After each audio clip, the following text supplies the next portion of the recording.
antagonize true religion in order to promote science and to advance education. But secularism is not the sole parent of all these recent gains in the enlargement of living. Behind the gains of the 20th century are not only science and secularism, but also the unrecognized and unacknowledged spiritual workings of the life and teachings of Jesus of Nazareth. Without God, without religion, scientific secularism can never coordinate its forces, harmonize its divergent and rivalrous interests, races, and nationalisms. This secularistic human society, notwithstanding its unparalleled materialistic achievement, is slowly disintegrating. The chief cohesive force resisting this disintegration of antagonism is nationalism, and nationalism is the chief barrier to world peace. The inherent weakness of secularism is that it discards ethics and religion for politics and power.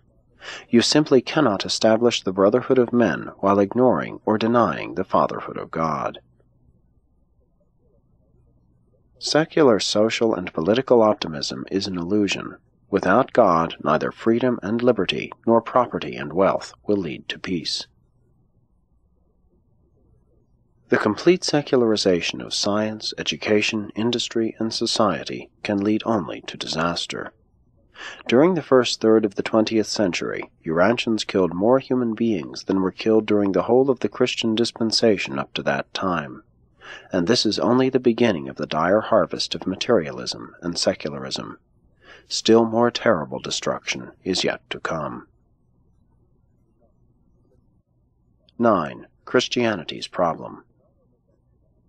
Do not overlook the value of your spiritual heritage, the river of truth running down through the centuries even to the barren times of a materialistic and secular age. In all your worthy efforts to rid yourselves of the superstitious creeds of past ages, make sure that you hold fast the eternal truth. But be patient.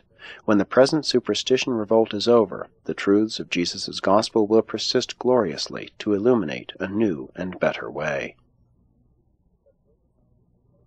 But paganized and socialized Christianity stands in need of new contact with the uncompromised teachings of Jesus. It languishes for lack of a new vision of the Master's life on earth. A new and fuller revelation of the religion of Jesus is destined to conquer an empire of materialistic secularism and to overthrow a world sway of mechanistic naturalism. Urantia is now quivering on the very brink of one of its most amazing and enthralling epics of social readjustment, moral quickening, and spiritual enlightenment. The teachings of Jesus, even though greatly modified, survived the mystery cults of their birth-time, the ignorance and superstition of the Dark Ages, and are even now slowly triumphing over the materialism, mechanism, and secularism of the 20th century. And such times of great testing and threatened defeat are always times of great revelation. Religion does need new leaders, spiritual men and women who will dare to depend solely on Jesus and his incomparable teachings.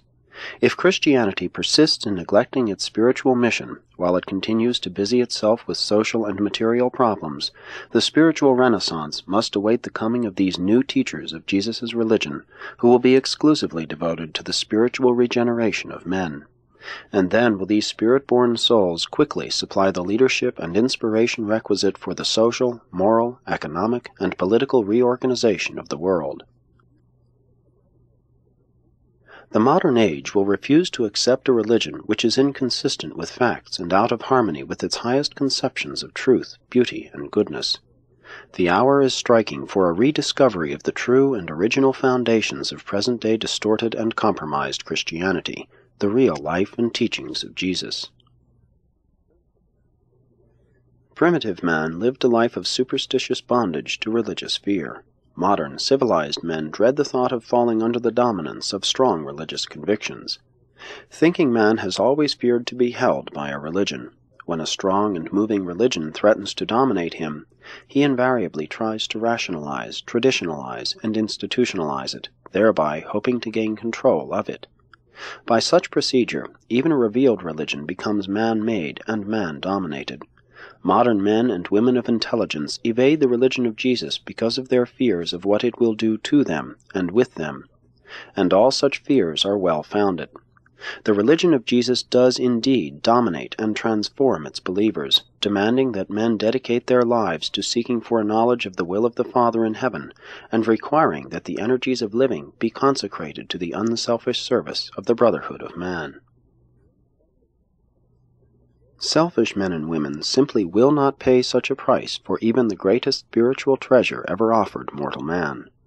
Only when man has become sufficiently disillusioned by the sorrowful disappointments attendant upon foolish and deceptive pursuits of selfishness, and subsequent to the discovery of the barrenness of formalized religion, will he be disposed to turn wholeheartedly to the gospel of the kingdom, the religion of Jesus of Nazareth.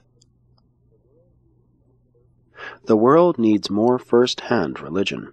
Even Christianity, the best of the religions of the 20th century, is not only a religion about Jesus, but it is so largely one which men experience second-hand. They take their religion wholly as handed down by their accepted religious teachers.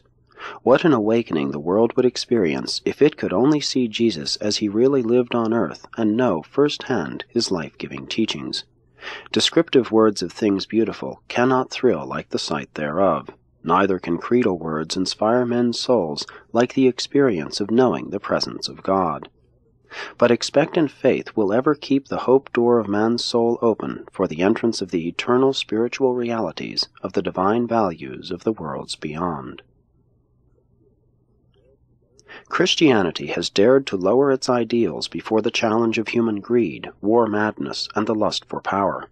But the religion of Jesus stands as the unsullied and transcendent spiritual summons, calling to the best there is in man to rise above all these legacies of animal evolution and, by grace, attain the moral heights of true human destiny.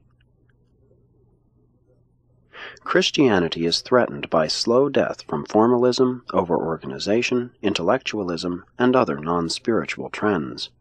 The modern Christian church is not such a brotherhood of dynamic believers as Jesus commissioned continuously to effect the spiritual transformation of successive generations of mankind. So-called Christianity has become a social and cultural movement as well as a religious belief and practice. The stream of modern Christianity drains many an ancient pagan swamp and many a barbarian morass. Many olden cultural watersheds drain into this present-day cultural stream, as well as the high Galilean tablelands, which are supposed to be its exclusive source.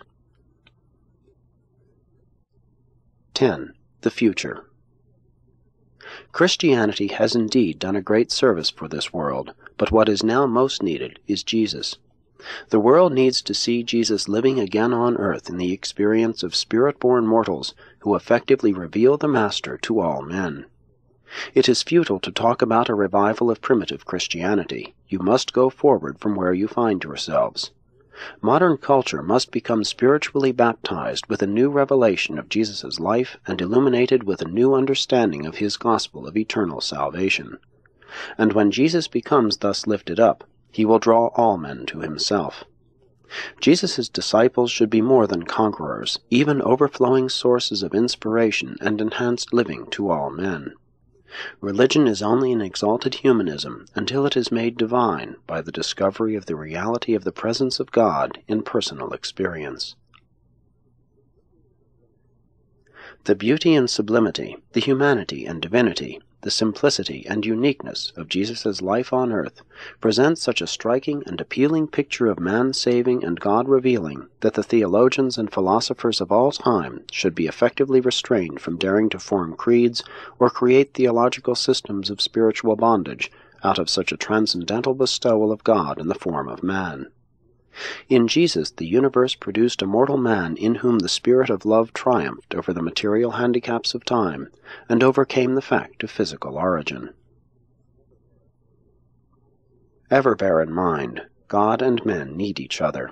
They are mutually necessary to the full and final attainment of eternal personality experience in the divine destiny of universe finality.